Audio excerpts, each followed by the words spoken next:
महबूब है और मैं एक माहिर नफ्सियात हूँ और मेरे साथ मौजूद हैं डॉक्टर आसिफ अली शेख जो कि डायबिटिक कंसल्टेंट और physician at diabetic institute Pakistan है।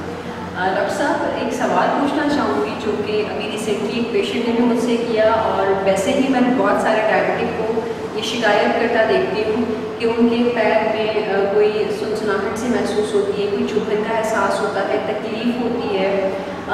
बाज़ औक़ात उनको ये तकलीफ़ बहुत ज़्यादा होने लगती है। तो आप बताइए कि ये क्या है और क्या इसमें डायबिटीज़ का भी कोई रोल है या ये क्या चीज़ कहलाती है, क्या सिंड्रोम है? बराए मेहरबानी इस पर कोई अपनी रोशनी डालिए।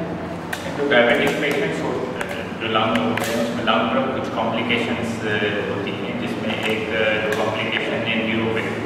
जिसमें ज़्यादातर जो पेशेंट्स कंप्लेन कर रहे होते हैं कि हमारे पैर जो है सुन्न होने लगे हैं या पेशेंट में जो है पैरों में जलन होने लगी है या रात के टाइम पे दर्द होता है या ऐसे लगता है कि चुटियाँ चल रही है हमारे पैरों में। तो ये एक लॉन्ग टर्म कॉम्प्लिकेशन होती है डायबिटीज़ की, जिसे हम कहते हैं न्यूरोपैथी। अगर किसी की भी अगर शुगर लेवल जो है ब्लड में अगर परसिस्टेंटली रेज्ड काफ़ी लंबे अरसे तक होता है तो उसमें उन पेशेंट में जो है वो डायबिटिक पेशेंट में ये न्यूरोपैथी डेवलप होती है और उसकी ये अलामत होती है। इसके अलावा सिर्फ ये जो है डायबिटिक जो न्यूरोपैथी है इसकी वजह से भी सुन्न नहीं होते। जो एक रीज़न और भी होती है कि जो डायबिटिक पेशेंट इवन अगर वो कंट्रोल शुगर होते हैं और वो एक मेडिसिन होती है जिसे हम जो कॉमनली यूज़ की जाती है, सबसे ज़्यादा जो कॉमन यूज़ की जाती है डायबिटिक पेशेंट्स में वो होती है मेटफॉर्मिन। तो एक मेटफॉर्मिन का ये साइड इफेक्ट भी होता है जिसकी वजह से वो B12 जो हमारी एक विटामिन है उसकी डेफिशिएंसी कराता है, उसकी वजह से भी जो है वो न्यूरोपैथी पेशेंट में डेवलप होती है। तो जो भी पेशेंट्स हमारे पास आते हैं उनमें हमें ये B12 जो है लेवल्स कराने होते हैं कि उनमें जो है ज़रूरी नहीं है कि मेटफॉर्मिन हो तो उसकी जो है B12 डेफिशिएंसी हो या एंजाइटी अगर डेफिशिएंसी है तो उसकी वजह से भी डायबिटिक पेशेंट में ना सिर्फ डायबिटिक न्यूरोपैथी की वजह से पैर सुन्न या में बर्निंग होती है, इसके अलावा B12 डेफिशिएंसी की भी वजह से जो है उनमें जो है वो बर्निंग हो सकती है। तो इसको जो है हम इसको डिले कर सकते हैं या इससे हम जो है पेशेंट को बचा सकते हैं। तो डॉक्टर साहब ये बताइए कि अगर चले डायबिटिक एक पेशेंट को ये मसला डायबिटीज़ की वजह से हो रहा है,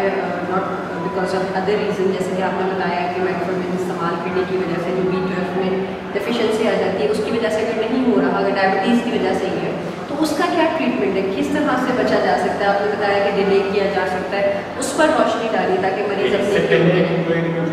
कॉम्प्लिकेशन अगर ये सुन्न होते हैं तो कुछ इससे ट्रीटमेंट भी है,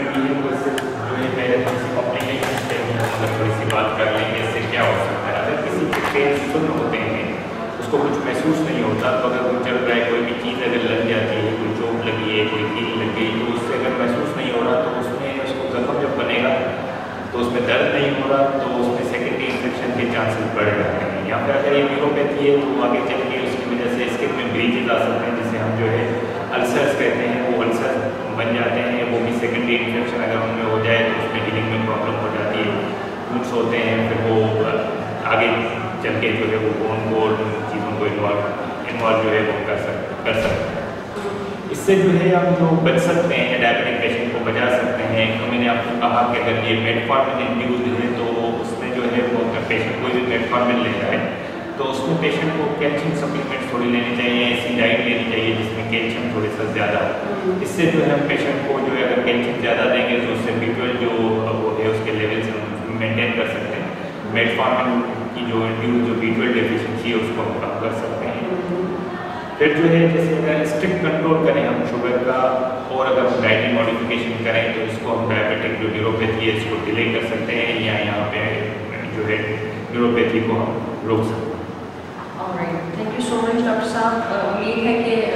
बहुत सारे पेशेंट्स का ये जो प्रॉब्लम होता है उसका एक जवाब हमें मिला होगा और एक अच्छी क्योर की तरफ हो जाएंगे और कुछ डाइटरी प्लस कुछ मेडिसिन रिलेटेड सप्लीमेंट्स को इस्तेमाल करने के बाद वो अपने अंदर कुछ चेंजेस लेकर आएंगे। Thank you so much, Dr. Sir.